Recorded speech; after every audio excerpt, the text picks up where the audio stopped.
बाबा साहब डॉक्टर अम्बेडकर मंच पे उपस्थित पूजनीय भिक्खु संघ को सादर वंदनामी करते हुए और आप महाबोधि महाविहार मुक्ति के लिए अटूट विश्वास उम्मीद लेकर बैठे 134 साल की प्रतीक्षा आज भी आपके दिलों में वो लोह जल रही है कि हम तब तक ये आंदोलन जारी रखेंगे जब तक महाबोधि महाविहार मुक्त नहीं हो जाएगा। हम आखिरी सांस तक महाबोधि महाविहार को मुक्त करने के लिए ये आंदोलन चलाते रहेंगे। आप सभी श्रद्धावान उपासक उपासिकाओं को जय भीम, नमो बुद्धाय। जैसा कि आपको 12 फरवरी 2025 से मालूम है कि पूरे भारत में महाबोधि महाविहार मुक्ति के लिए आंदोलन शुरू हुआ और ये आंदोलन बुद्ध विहार को लेके नहीं। जब हम बौद्ध गया में थे तो कुछ हमारे ही साथी दिल्ली और दिल्ली के आसपास के लोग कहते थे कि भंते जी महाबोधि महाविहार से भी बड़ा विहार बना लेंगे हम। क्यों लड़ाई लड़ रहे हो, क्यों संघर्ष कर रहे हो, क्यों उलझ रहे हो उन लोगों से? महाबोधि महाविहार से बहुत बड़ा विहार बना सकते हैं। मैंने कहा बिल्कुल बना सकते हो, वो तो पत्थरों से बना हुआ है, सोने का भी बना सकते हो। ऐसा नहीं कि सोने का नहीं बन सकता, सोने का भी बन सकता है, हीरे जड़े जा सकते हैं उसमें। मेरा उनसे सवाल था, आप मां बाप जैसे खोज सकते हो कि मां बाप के जैसे हैं, पर मां बाप नहीं कह सकते। मां बाप जैसे खोज सकते हो पर मां बाप नहीं कह सकते। महाबोधि महाविहार से अच्छा विहार बनाया जा सकता, पर महाबोधि महाविहार नहीं बनाया जा सकता। जैसा बनाया जा सकता है, महाबोधि महाविहार अपने आप में एक अस्तित्व की पहचान है। वह पहचान है विश्व के बौद्धों की। वो पहचान है सम्राट अशोक से ये मालूम नहीं होता कि लड़ने वालों की संख्या कितनी है, बस उसे इतना मालूम होता है कि मैं लड़ रहा हूं और लड़ना मेरा उद्देश्य है, लड़ना मेरा कर्तव्य है। इस लड़ाई को लड़ते लड़ते आज भीमा कोरेगांव का इतिहास बना। तो इस इतिहास की धरती को परम पूज्य बाबा साहब डॉक्टर अंबेडकर जी नमन करने आए। बाबा साहब अंबेडकर जी नमन करने आए, इसका मतलब यह है कि बाबा साहब अंबेडकर जी अपने उन वीर शहीदों को, वीर योद्धाओं को नमन इसलिए कर रहे हैं कि आने वाले समय में मेरे समाज के लोग ये प्रेरणा ले सके कि आपके कौम के लोग कायर नहीं थे, कमजोर नहीं थे, वो ताकतवर थे।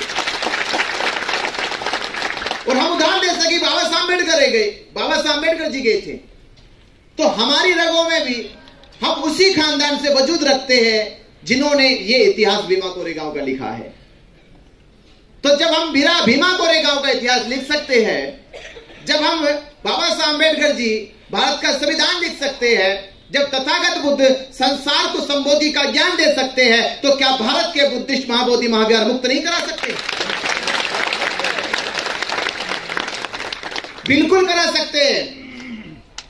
और ये कराने की घड़ी अब आई है। भंते जी कह के गई कि शुरू में हमारा आंदोलन इसलिए कमजोर हो गया कि अनागारिक धम्मपाल जी को यहां की कुछ सामंत और मनोवादी संस्थाओं ने यह कहकर समाज में भ्रम पैदा किया कि वो श्रीलंका से आए और श्रीलंका से आके भारत के बौद्ध और हिंदुओं के बीच में विवाद पैदा कराना चाहते हैं। तो भारत के उस समय भोले भाले हमारे बौद्ध समाज और बुद्ध में आस्था रखने वाले लोगों में वो भ्रम पैदा हुआ और आंदोलन को ज्यादा गति नहीं मिली। दूसरे आंदोलन में भद्रेंद्र सुरेश ससाई को कि वो जापान से आए हैं और यहां के वो सामंत वनवादी लोगों ने ये भ्रम पैदा कर दिया। आंदोलन अपनी गति से चला पर सफलता से पहले चूक गया। पर इस बार वो सामंत वनवादी लोग ये भ्रम भी पैदा नहीं कर पाए, क्योंकि इस बार का आंदोलन ना श्रीलंका से ना जापान से, भारत की भूमि से महाबोधि महाविहार मुक्ति का बिगुल बजाया गया। तो हमने पहले तो उसकी वो चाल नाकाम कर दी जो चालें वो पहले चलता रहा था। और दूसरी चाल है ये, जिसे मैं कहता हूं कि बाबा साहब डॉक्टर अंबेडकर जी ने अपने जीवन के 40 साल के संघर्षों में जितनी भी लड़ाई लड़ी, वो एक भी लड़ाई नहीं हारे। तो हम बाबा साहब अंबेडकर के बच्चे हैं, हम ये लड़ाई कैसे हार जाएंगे? क्योंकि हम आज तथागत बुद्ध के धम्म का पालन करते हैं, उसमें जीते, उसमें रहते हैं। तो ये मार्ग दिखाने वाले बाबा साहब डॉक्टर अंबेडकर जी है, जिन्होंने 14 अक्टूबर 1956 को भारत के 7 लाख से ज्यादा लोगों को धम्म की दीक्षा देकर ये कहा कि मैं भारत के बहुजन समाज के लोगों, जिन्होंने इस धरती पे जन्म लिया है, अब आपकी सीमा केवल भारत में सीमित नहीं है। अब आपकी सीमाएं भारत में सीमित नहीं है। मैंने आपको आज दीक्षा दिलाई है, तो आज बनाओगे, रिश्ते बनाओगे, नाते बनाओगे। इतनी बड़ी पहचान जिनको दबा के रखा, जिनको निकलने पे मजबूर, बाहर निकलने पे रोक लगा दी गई, बाबा साहब अम्बेडकर ने कहा कि मैं आपको विश्व के स्तर पे लेके जाऊंगा। तो विश्व स्तर की वो पहचान महाबोधि महाविहार। जब विश्व के लोगों को यह पूछा जाता है कि भारत में तुम्हें कौन बुलाता है, भारत में आपको कौन बुलाता है? अल्लाह बुलाता है? वो कहते नहीं, अल्लाह नहीं बुलाते, यहां अल्लाह तो मक्का मदीना बुलाते। यीशु मसीह बुलाते हैं। बोले यीशु मसीह भारत में नहीं बुलाते, वो तो यरूशलेम में बुलाते। भारत में राम या कृष्ण बुलाते, बोलते उनको हम जानते नहीं। तो भारत में कौन बुलाता है आपको? जिसको दुनिया जानकर भारत में आती है, उस भारत की पवित्र भूमि में केवल एक ही तो जन्मा है, तथागत बुद्ध, वो हमको बुलाते हैं। तो भारत ऐसी धरती है, अगर जिस धरती पर अगर विश्व वंदन करने के लिए आता है, तो वो पहचान है तथागत बुद्ध की बोध गया भूमि, केवल बोध गया भूमि। और पूरे विश्व की पहचान है। पूरे विश्व में दुर्लभ दूसरी कोई पहचान नहीं है, ये इकलौती पहचान है। इस इकलौती पहचान ने पूरे विश्व को यह कह दिया कि बोध गया केवल बुद्धिस्टों का महाबोधि महाविहार नहीं है, दुनिया के बुद्धिस्टों का केवल महाबोधि महाविहार नहीं है, बल्कि पूरे विश्व का विश्व धरोहर महाबोधि महाविहार है। ये बता दिया। तो ये संदेश जब पूरे विश्व में चला गया, और आज की तारीख में जब हम देखते हैं कि पूरा विश्व जब बोध गया आता है, तो जिस ख्वाब को, जिस सपने को लेकर आता है कि बुद्ध की वो पावन धरती जिस पे सिद्धार्थ गौतम को ज्ञान प्राप्त हुआ, वहां शांति होगी, वहां साधना की जा सकती है, वहां वो एहसास होगा जिस एहसास को सिद्धार्थ गौतम ने जिया है, जिस एहसास में सिद्धार्थ गौतम बुद्ध बने हैं, वो एहसास मुझे बोध गया की धरती पे जाकर मिलेगा। पर वो नहीं मिला, क्योंकि पंडे पुरोहितों ने वहां कब्जा कर लिया। और पंडे पुरोहितों के कब्जे को कानूनी गारंटी देने के लिए सरकार ने 6 जुलाई 1949 को बीटी एक्ट नाम का कानून बना दिया। ये 76 सालों से ये धांधला, ये सरकार और पंडे पुरोहितों के साथ का जो घालमेल है, बौद्धों की आस्था और अस्मिता को लूटने का जो खेल चल रहा है, ये 76 सालों से आज तक बौद्ध समाज ये केवल यही इंतजार कर रहा था कि बौद्ध समाज में वो चेतना पैदा होगी, वो चेतना पैदा होगी और एकजुटता पैदा होगी और महाबोधि महाविहार मुक्त कराया जाएगा। तो आज हम उसी की प्रतीक्षा को पूरा करने में लगे हुए हैं कि 134 साल से हम जो प्रतीक्षा कर रहे हैं कि 134 साल से महाबोधि महाविहार मुक्त नहीं हुआ, तो मैं इससे ज्यादा अफसोस नहीं मानता। तब मैं ये कहता हूं, हो सकता है कि इस समय की पीढ़ी को महाबोधि महाविहार की मुक्ति के लिए, हो सकता है 134 साल पहले जो आंदोलन किए गए उनको ना चुना गया हो सकता है महाबोधि महाविहार की मुक्ति के लिए इस पीढ़ी के लोगों को चुना गया हो कि आपके हाथों ही महाबोधि महाविहार मुक्त होगा। ये मानते हो? कितने मानते हो? तो ये मानते हो तो अपने आप पे फक्र करो कि आपको इतने महान पवित्र कार्य के लिए चुना गया, जिस कार्य की नींव सम्राट अशोक ने रखी है। इतने बड़े काम के लिए चुना गया आपको, आपका जीवन धन्य हो गया। आप मरते मरते कह सकते हो कि आज मैं ऐसी मौत मर रहा हूं, जैसी मौत को बुद्ध ने स्वीकार किया था कि मैंने कोई अब कसर नहीं छोड़ी है। मैं 45 साल जीवन जिया और 45 साल के बाद जब बुद्ध कहते हैं कि मुझे अब इस धरती पे महापरिनिर्वाण प्राप्त करना है, सभी कष्ट हो जाए, थोड़ी सी पीड़ा हो जाए, इसका मतलब है कि वो मनुष्य महापरिनिर्वाण नहीं, कष्टों को भोग रहा है। तो आपके जीवन में जब ये वक्त आएगा, ये लम्हा आएगा, ये समय आएगा, तो आप खुद से कह सको कि मेरी एक इच्छा, समाज की इच्छा, ये विश्व की सबसे बड़ी इच्छा थी महाबोधि महावीर की मुक्ति। मैं उस मुक्ति को देख के संसार से जा रहा हूं। आप ये कह सको खुद से। तो बुद्ध काल में हमारा जन्म नहीं हुआ, ये अफसोस रहा हमें। बुद्ध की बात नहीं सुनी, ये अफसोस रहा हमें। बुद्ध को नहीं देखा आंखों से, ये अफसोस रहा हमें।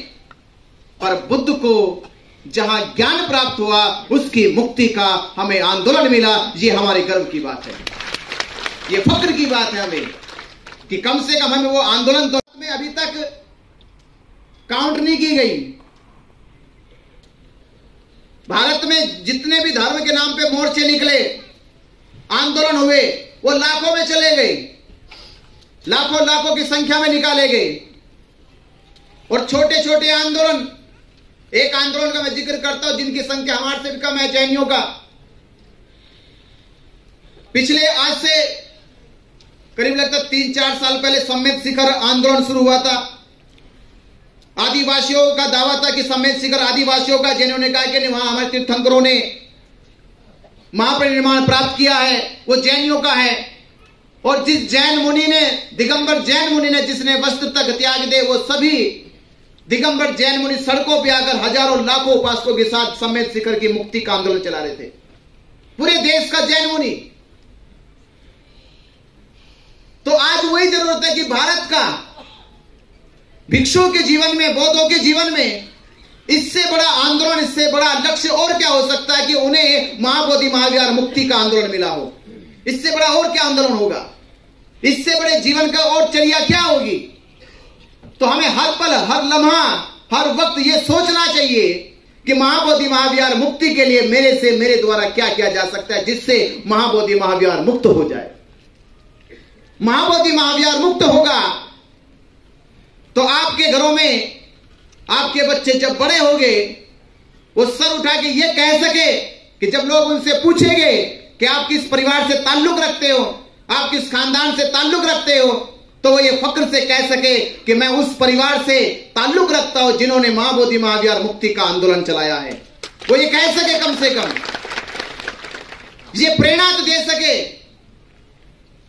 कि मेरे परिवार के लोग, मेरे समाज के लोग जब मुक्ति का आंदोलन चल रहा था, वो हाथ पे हाथ रख के नहीं बैठे थे, वो शामिल थे, सहभाग कर रहे थे, सहयोग कर रहे थे और आंदोलन की कड़ी बनकर मजबूती से उसे लड़ने का काम कर रहे थे। आप सोचिए, सुजाता ने केवल खीर खिलाई थी, वो आज भी बुद्ध के साथ अमर है। सुजाता का नाम हटाया नहीं जा सकता।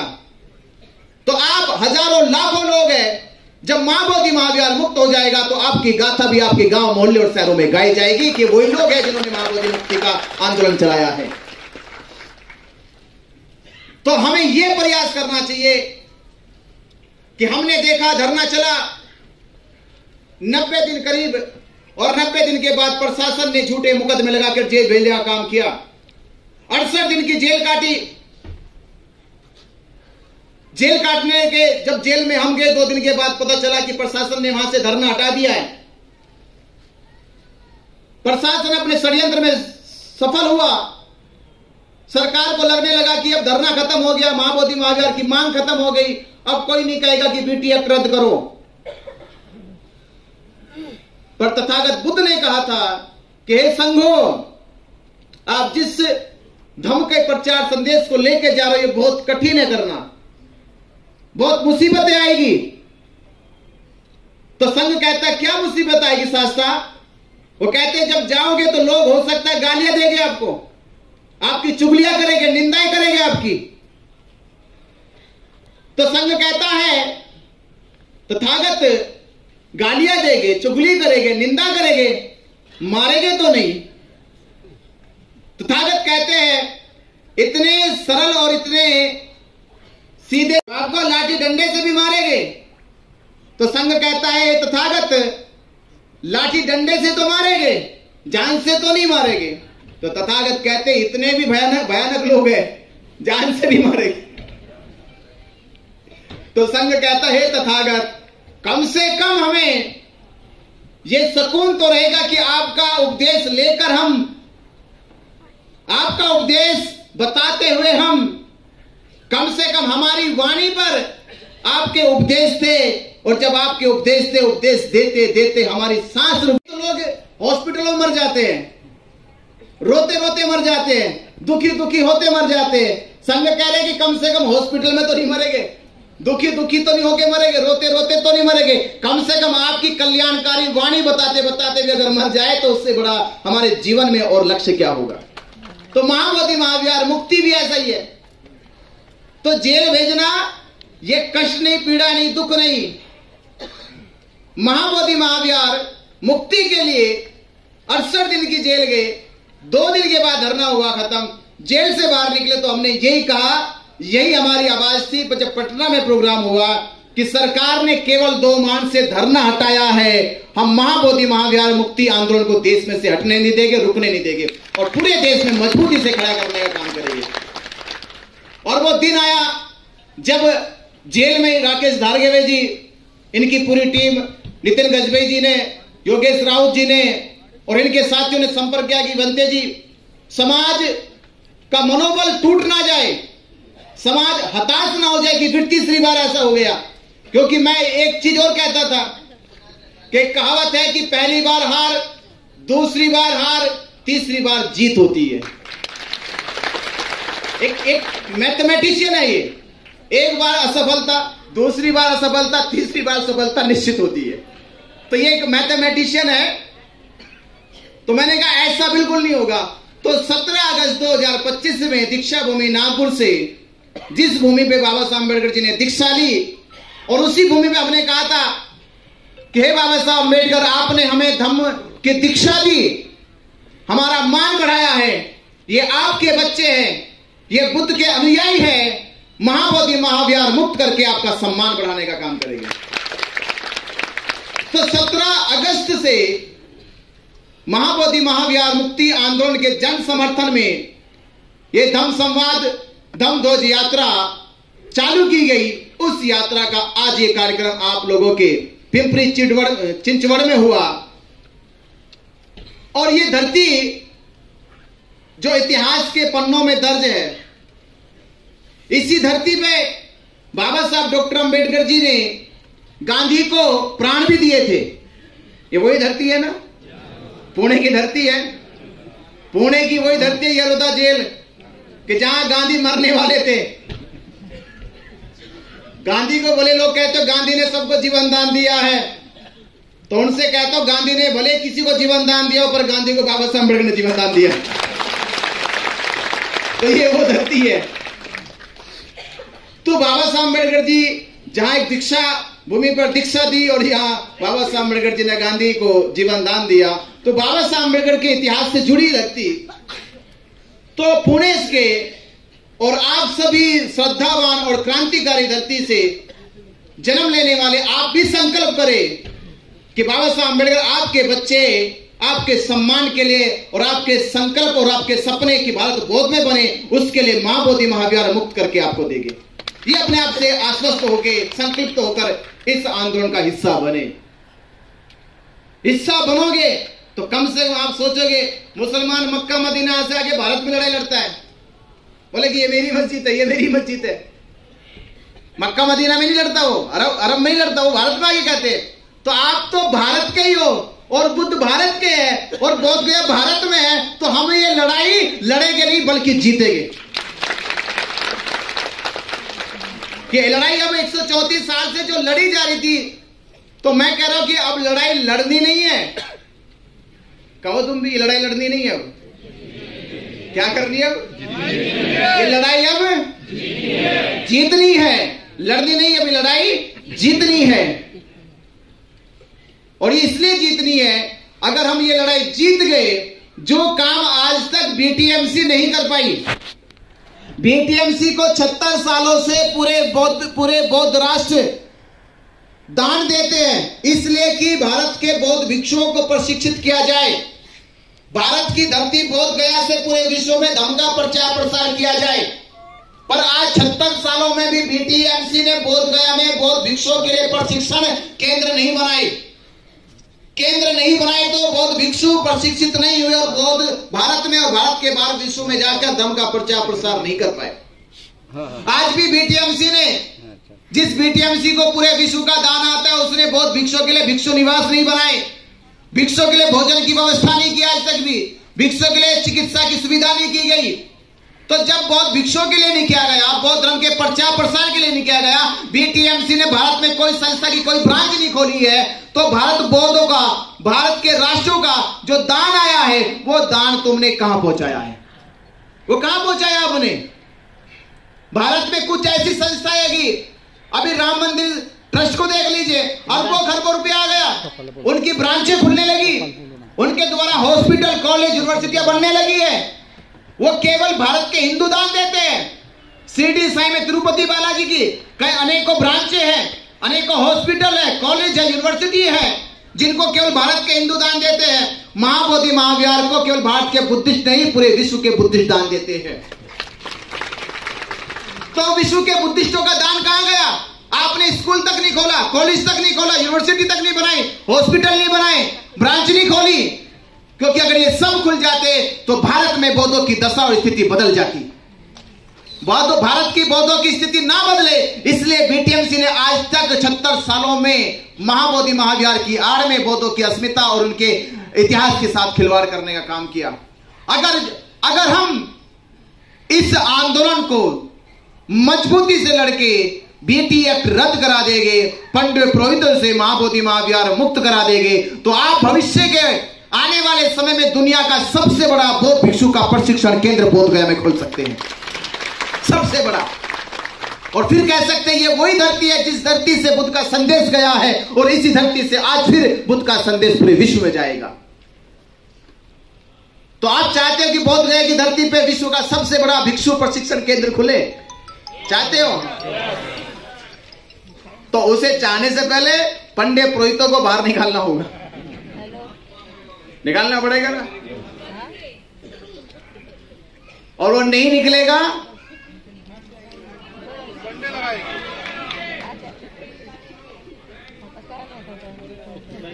देखिए, सरकार है उनकी साथ, और सरकार ने कानून बनाया बीटी एक्ट, और बीटी एक्ट है बिहार के मुख्यमंत्री के पास, और मुख्यमंत्री है मोदी के पास। समझ रहे बात? तो ये है एक्ट किसके पास है? नीतीश के पास।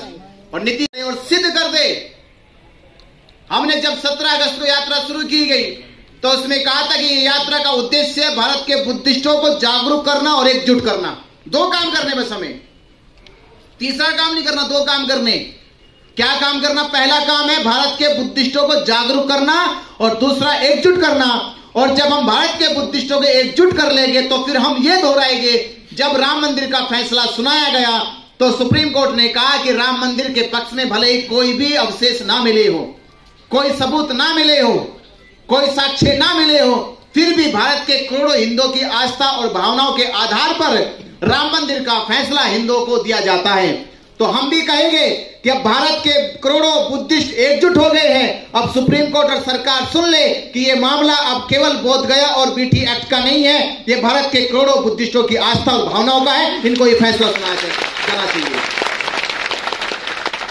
तो लड़ाई केवल इस आधार पर जीती जा सकती है, और भारत में इतिहास भी रचा जा सकता है कि जहां भारत के बुद्धिस्टों को अल्पसंख्यक कहा जाता है, वो इस दिन हम सिद्ध कर दे कि भारत के बुद्धिस्ट अल्पसंख्यक नहीं, वो बहुसंख्यक है। वो बहुसंख्यक है, उनकी संख्या करोड़ों में है। भारत का हर वर्ग, हर जाति का आदमी बुद्धिस्ट है, क्योंकि भारत की पहचान ही बौद्ध से है। हम लोगों ने स्वीकार किया कि हम अल्पसंख्यक हैं, और जो अल्पसंख्यक है उसे आज तक किसी ने नहीं कहा। भारत में अल्पसंख्यक कौन है? अगर कोई जाति के आधार पे आंकड़ा निकाले तो सबसे कम संख्या किनकी है? पंडों की संख्या है। सबसे कम संख्या पुरोहित और पंडों की है, और उन पुरोहित और पंडों को आज तक किसी ने अल्पसंख्यक में नहीं कहा। क्योंकि कह दिया तो वो घबरा जाएगा, थोड़े से लोग हैं, जरे से लोग अगर भारत को बेवकूफ बना रहे। तो हमें यह सिद्ध करना कि जहां बुद्धिस्टों को अल्पसंख्यक कहा गया तो वो ये सिद्ध करेंगे कि भारत के केवल हम बुद्धिस्ट नहीं है, पूरा राष्ट्र बुद्धिस्ट है, क्योंकि भारत के राष्ट्रीय फ्लैग पे अशोक चक्र है। जो राष्ट्रीय फ्लैग पे, राष्ट्रीय झंडे पे जो चक्र है वो मुसलमानों का है, हिंदुओं का है, सिखों का है, किन का है बताओ? वो बौद्ध धर्म की पहचान है।